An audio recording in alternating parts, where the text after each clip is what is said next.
మీ husband actual గా మీది love marriage అంట కదా, మీ హస్బెండ్ అక్కడే పరిచయమా? అక్కడే వర్క్ చేస్తారు, నాకంటే పై పొజిషన్ తంది. ఓకే. రిలయన్స్ లోనే వాళ్ళేమో స్టాఫ్, నేను ప్రమోషన్, ఒక బ్రాండ్ గురించి ప్రమోట్ చేయాలి.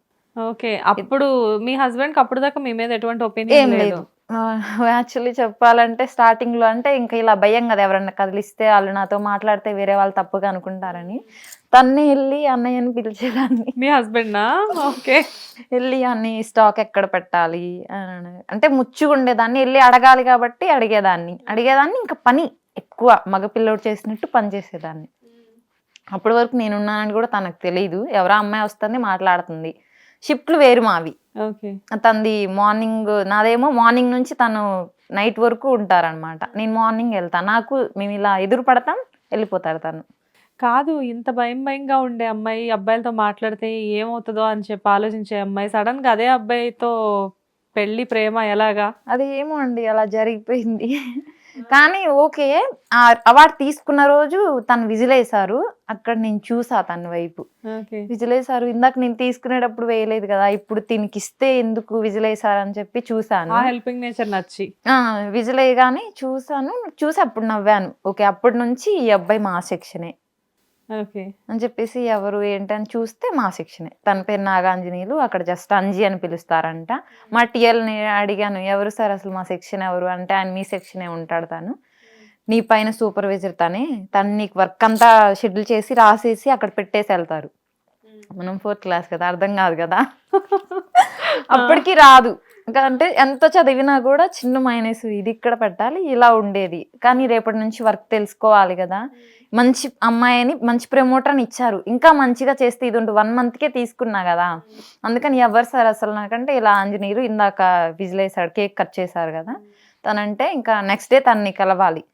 అయితే ఎలాగ ఏంటి ఏమంటాడో మళ్ళీ, ఏమో కొంచెం పెద్దవాళ్ళలాగా అనిపించింది, భయం వేసి ఇంకా మాట్లాడలేదు. దాని తర్వాత మాకు ఒక కామన్ ఫ్రెండ్ ఉండేది, శోభ అని, తను మాట్లాడుతూ ఉండేది వాళ్ళతో. తను ఏంటి అంటే ప్రమోటర్ కదా, అన్ని స్టోర్స్ తిరిగేది, ఎక్స్పీరియన్స్ పర్సన్ అనమాట. తనకు చెప్పేదన్న, తనకు చెప్పు నాకు వర్క్ చెప్పమని, నాకు భయం వేస్తుంది అడగాలంటే, కొంచెం కోపంగా సైలెంట్గా ఉంటున్నారు, చెప్పు అని అంటే తను చెప్పేది. వెళ్ళి ఇవి ఇక్కడ పెట్టాలి పెట్టు అని అంటే ఓకే పెట్టేసేదాన్ని. అలా ఇంకా ఒకరోజు అన్న అని పిలుస్తుంటే, పిలవకు నాకు అలా నచ్చలేదు, మంచిగా ఉన్నావు కదా అట్లే ఉండు అని చెప్పేవాళ్ళు. అలా ఓకే. ఇంకొక రోజు ఏదో మామూలుగా సెక్షన్లో గొడవ అయింది మాకు, వేరే వాళ్ళు నన్ను కదిలించడం అలా జరిగిందనమాట, చిన్న ఇష్యూ. అప్పుడు తిని రెస్పాండ్ అయ్యి, ఎందుకు అలాగా, అందరు ఆడపిల్లలు మన చెల్లిలాగే కదా, తను మంచిగా పద్ధతిగా ఉంది కదా, మిగతా అమ్మాయిలా వల్గర్గా అట్లా బిహేవ్ చేయట్లేదు, అమ్మాయిని వదిలేయండి ఇలా చెప్తే, ఇంకా వాళ్ళు పుకారు లేపేశారు. అంజికి అమ్మాయి వీళ్ళిద్దరూ ఒకే సెక్షన్ కదా, ఇప్పుడు ఆ అమ్మాయిని ఏదో కదిలిస్తే వీడికి ఇష్యూ వచ్చేసింది, వీళ్ళిద్దరికి లవ్ చేసుకుంటున్నారని చెప్పి వాళ్ళు క్రియేట్ చేశారు ముందే. లేదు మా ఇద్దరికి క్రియేట్ చేశారు. ఇంకా దానివల్ల తర్వాత ఇంకా తన బిహేవియర్ నచ్చేది నాకు. తిని మాట్లాడుతూ ఓకే, ఇంకా కొంచెం మంచి ఫ్రెండ్స్ అయ్యాం. అందులో ఒక్కసారి 2 సార్లు తనతో ఫుడ్ తింటూ అలా చూశాను, ఒకే దగ్గర తింటాం కదా. మంచి అబ్బాయి, అమ్మాయిలందరినీ మంచి రెస్పెక్ట్తోనే చూస్తున్నారు. ఈ రోజుల్లో ఎలా ఉన్నారంటే, అమ్మాయి కొంచెం మాట్లాడితేనే అడ్వాంటేజ్ తీసుకుంటారు. కానీ అలా కాదు, ఇలా ఉండమ్మా, ఇలా అమ్మ అనే పిలిచేవాళ్ళు అప్పటికి. ఇలా ఉండమ్మా, ఇలా ఉండు, నాకు ఒక చెల్లి ఉంది, బట్ ఓకే ఇలా ఉండాలి, నాకు ఆడపిల్లల గురించి తెలుసు, అలా అంత అనీజీగా ఉండకు, నిన్ను ఎవరేమనరు, ఫ్రీడమ్గా ఉండు, అనుకునే వాళ్ళు 100 అనుకుంటారు, ఇలా చెప్పి అట్లా మాట్లాడుతూ ఉన్నాం. కొన్ని రోజులకి ఇంకా అలాగే ఉంది. నాకు నువ్వు ఇష్టం అని చెప్తే, నాకు అప్పటికి ఇలా భయం ఉండేది కదా, లైట్లే ఓకే అండి థ్యాంక్ యూ ఇలా చెప్పేసి వదిలేసేదాన్ని. ఒకరోజు డైరెక్ట్ ఇంక ఇష్టం అని చెప్పి మా మమ్మీతో మాట్లాడాడు వచ్చి. ఓకే. డైరెక్ట్గా నాకు ఇలా చెప్పారు, నేను దాని లైట్ తీసుకున్నా. మా అమ్మతో మాట్లాడుతున్నాను, నాకు చెప్పకుండానే మాట్లాడారు. మా అమ్మ కుదరదు, మా ఇళ్ళల్లో అసలే ఇలా మళ్ళీ డాడీ చనిపోయారు, ఇలా చేస్తారు అని అనుకుంటున్నారు, అవ్వదు అలాగా, వద్దు బాబు అని చెప్పింది. మా అమ్మ ఒప్పుకోలేదు, ఇంక ఇష్టపడలేదు మా అమ్మ. వద్దు, అది మంచిగా ఉంది కదా, ఎదుగుతుంది కదా, ఇప్పుడు మీరెవరో మాకు తెలియదు, నేను బయటికి వెళ్ళి చేసుకొని నేను చాలా ఇబ్బందులు పడ్డా, వాళ్ళెవరో మాకు తెలియదు కదా, దానివల్ల నేను చాలా ఇబ్బందులు పడ్డాను, బయట ఇచ్చుకోదలుచుకోలేదు, మా ఇళ్ళల్లోనే చూసుకుంటాను నేను. ఇంటర్ కాస్ట్ ఇద్దరిది? వేరే వేరే. Okay okay. అందుకని చెప్పేసి చెప్తే తను అక్కడితో, దాంతో మా అమ్మ కోప్పడ్డారు, వదిలేసింది. మా అమ్మ నాకు కూడా చెప్పింది, ఇంకా వదిలేసాను నేను కూడా. తిని ఒకరోజు సడన్ గా ఇట్లా చేసుకుందాము తర్వాత కన్విన్స్ చేద్దాము అంటే, ఏమో డౌట్గానే సరే విజయవాడ మాట్లాడుకుందాం అన్నారు. నేను వెళ్ళేసరికి మొత్తం ప్రిపేర్ చేసేసారు ఆల్రెడీ. గుంటూరు నుంచి విజయవాడ వెళ్ళే ధైర్యం చేసావా? మామూలుగా అంటే అమ్మకి నా మీద నమ్మకం. ఎప్పుడైనా ఏదైనా ఫ్రెండ్స్తో గుడికి అట్లా వెళ్తానన్నా కూడా పంపిస్తారు. అప్పటికి కొంచెం 16 ఏజ్ అట్లా వచ్చేసింది కదా, సరే వెళ్ళమ్మా అని పంపిస్తారు. ఏదైనా అవసరం అయితే తమ్ముడిని తీసుకొని వెళ్ళేదాన్ని. మా ప్రాసెస్ అంతా ఇలా జరుగుతుంది. చెల్లికి అన్నీ చేసేసాము. నేను చేస్తూనే తమ్ముడు చదువుతున్నాడు. ఈ లోపల 8th 9th 10th వచ్చేసాడు. తను ఇంకా తను 10th క్లాస్ చదువుతున్నాడు. బాగుంది అంతా. తిన్నాక ఇంకా ఇలా పరిచయం అయ్యాడు కదా, ఎప్పుడన్నా టెంపుల్కి అట్లా వెళ్ళేదాన్ని. ఆ రోజు ధైర్యం చేసి జస్ట్ గుడిలోకి వచ్చి మాట్లాడదాం, నీకు నా మీద నమ్ముకుంటే గుడికి వచ్చేయమ్మా, మనం మాట్లాడుకుందాము. విజయవాడ ఇష్టం కదా, దుర్గా అమ్మవారి టెంపుల్ కదా. మా అమ్మ అక్కడ మొక్కితేనే పుట్టానంట నేను. దసరాకి ఆమె వేషం వేసి తీసుకెళ్లే వాళ్ళు. ఇంకా విజయవాడ అంటే నాకేం తప్పు జరగదులే అని చెప్పి వెళ్ళాను. వెళ్ళేటప్పటికే సారీ, మెట్టెలు, నా బ్లౌజ్ నాతోనే కుట్టించారు అంతకు ముందు, ఒక 1 వీక్ ముందు. అదేంటి నాకు తెలీదు. అవునా? అంటే ఎవరో అమ్మాయికి బ్లౌజ్ కావాలి అని ఇచ్చారు. నేను అప్పటికి స్టిచ్చింగ్ నేర్చుకుని ఉన్నా అమ్మ దగ్గర. నేనే స్టిచ్ చేసి ఆ బ్లౌజ్ నీట్ గా కుట్టాను. ఇలా మంచి కుట్టు, పాప మా అమ్మాయికి అమ్మ నాన్న ఎవరు లేరంటే ఇలా చెప్తే మంచిగా బ్లౌజ్ కుట్టి అన్ని వేసి స్టిచ్ చేసి మా అమ్మ సలహాలతో బ్లౌజ్ కుట్టాను మంచిగా. బ్లౌజ్ కుట్టేటప్పుడు తెలీదా ఈ బ్లౌజ్ నాకు తెలియదు కదా. అయితే బ్లౌజ్ కుట్టాను.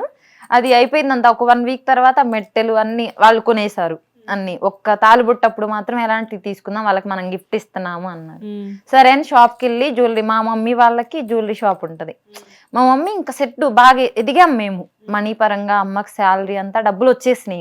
ఇంక ఇబ్బంది లేదు. అమ్మకి ఒక జ్యువెలరీ షాప్ తెలుసు, ఒక బట్టల షాప్ తెలుసు. అక్కడికి వెళ్ళి పలానా శివమ్మ వాళ్ళ అమ్మాయి మున్సిపాలిటీ వర్కర్ తనంటే ఇస్తారు, ఏదన్నా మంచివి ఇస్తారు చూసి. అదే షాప్కి వెళ్ళి తాలిబుట్టు కొన్నాం. ఆ అమ్మాయికి ఇవ్వడానికి కదా, మంచి పనే కదా, అలా అని చెప్పి వెళ్ళాను. అంతా అయిపోయి వెళ్ళేటప్పటికి అవి మొత్తం నా కోసమే రెడీ ఉన్నాయి. ఓహో, అయితే ఇప్పుడైతే చేసుకుందాం. కాదు, ఇదంతా ఏదో సినిమాలా ఉంది. అంటే తెలియకుండానే ఇన్ని మొత్తం చేసేసాను. ఇంకా అక్కడికి వెళ్ళి ఇంకా లాస్ట్ ఇదనమాట. వెళ్ళాను. వెళ్ళిన తర్వాత చేసుకుందాం, ఇంటికి వెళ్ళి నేను కన్విన్స్ చేసుకుంటా. మా అమ్మ నాన్న కూడా ఒప్పుకోరు ఇప్పుడు. ఇంకా నేను చెప్పుకోలేదు. వెళ్ళిన తర్వాత అయిపోయిద్ది, చెప్పుకుంటాను అని అంటే సరే కాదు, భయం వేస్తుంది, దర్శనానికి వెళ్ళొద్దాం ఫస్ట్ అన్న. వెళ్ళాను, దుర్గమ్మ దగ్గరికి వెళ్ళా. అమ్మ పెళ్ళి అంటున్నారు, నువ్వు చూడు నేను ఇప్పుడు దాకా ఎలా బతికానో నాకు తెలుసు. ఇప్పుడు నేను పెళ్లి చేసుకోవాలా వద్దా నువ్వు డిసైడ్ చేయి. ఇతనేమో పెళ్లి చేసుకుందాం, లేకపోతే చచ్చిపోదామా చచ్చిపోదాం, నేనైతే ఫిక్స్, నువ్వే చేసుకుందాం అన్న. మీ అమ్మ ఒప్పుకోదు. మనం ప్రూవ్ చేద్దాం, లవ్ మ్యారేజ్ అంటే మంచిగా ఉంటుంది అని చెప్పి. అంటే ఏమో ఎలా ఉంటుందో, ఎలా నమ్మాలి. ఇప్పుడేదో మంచిగా ఉన్నాడు, పెళ్ళైన తర్వాత ఏమన్నా ఇప్పుడు మా డాడీని చూసా కదా, అలా అవుతాడేమన్నా డౌట్స్ ఉన్నాయి. ఇంకేం లేదు, దర్శనానికి వెళ్దామండి అన్న. సరే వెళ్ళొచ్చి డిసైడ్ చేసుకుందామని వెళ్ళి అమ్మవారికి చెప్పేసా. ఏమనున్నా ఇంకా దేవుడి దగ్గరే చెప్పేస్తా నేను. వెళ్ళి అమ్మ ఇప్పుడు నాకు ఓకే అంటే నా మెడలో తాళి పడనివ్వు, లేకపోతే వద్దు, పెద్ద నష్టం ఏం లేదు. నన్ను మళ్ళీ జీవితంతకాలం మా అమ్మలా బాధపడి మా అమ్మ నా లైఫ్ చూసి ఏడ్చేలాగొద్దు, మా డాడీ లేడు, ఇలా చేయొద్దంటే అనుకొని వచ్చాము. ఒక 5 నిమిషాలకి పంతులు గారికి 100 ఇచ్చారు. పంతులు గారికి 100 ఇచ్చి పెళ్లి చేశారు. 100 రూపాయలకి పంతులు వచ్చారు. సూపర్, అది హైలైట్. జరిగిపోయింది అసలు. నాకు నవ్వు వస్తుంది. తరంరాలు తేలేదు, చీర తెచ్చారు, మెట్టెలు గాజులు ఇవి తెచ్చారు, పూలు తేలేదు, బంతి పూలు పెట్టారు పెళ్లికి. ఓకే, ఇది కూడా హైలైట్. అసలు నాకేమో నవ్వు వస్తుంది. అసలు నా పెళ్లి ఏ రేంజ్ లో ఊహించుకున్నా నేను. తనలో కోయోళ్ళ పిల్లకి పెట్టినట్టు బంతి పూలు పెట్టారు, చీర కట్టారు, బుగ్గ చుక్క పెట్టారు, మేకప్ కూడా తెలీదండి, ఏదో ఉన్నది. అది అయితే ఇంకా పంతులు గారిని మాట్లాడాలంటే అప్పటికప్పుడు పంతులు కావాలా పెళ్లికి అని అడుగుతాను మా హస్బెండ్. అవునా, సినిమాలో తాళి కట్టేయడమే అనుకున్నాడు. పక్కన కట్టేస్తే అమ్మవారి ముందే కదా అంటున్నా. కాదు, పద్ధతిగా చేసుకుందాం అని అందరి మిడిల్లో వెళ్ళి కూర్చున్నాం. అన్ని పెళ్లిళ్ళు జరుగుతున్నాయి అక్కడే, కానీ గ్రాండ్ గా జరుగుతుంది. నాకు గ్రీన్ శారీ తెచ్చారు, తనకు ఒక పింక్ షర్టు కింద ప్యాంట్ అవి తెచ్చుకున్నారు. మధ్యలో పాపం టవల్ వేసారు మెడలో, మామూలుగా వేసుకున్నారు. అక్కడ వేసిన తర్వాత కూర్చున్న తర్వాత తాళిబొట్టు ఉంది, కొబ్బరికాయలు అవి తెచ్చారు, పూలు లేవు. సరే ఆ పూలు అడ్జస్ట్ అవి పెట్టుకున్నాం కదా అనుకొని తర్వాత తరంరాలు లేవు. తరంరాలు అయ్యి అంటే ఏమో. అయితే అందరి దగ్గర ఇలా తెచ్చారండి, ఒక 10 మంది దగ్గర ఇచ్చారు వాళ్ళు. ఓకే, అవి పోసుకున్నాం మేము. సూపర్.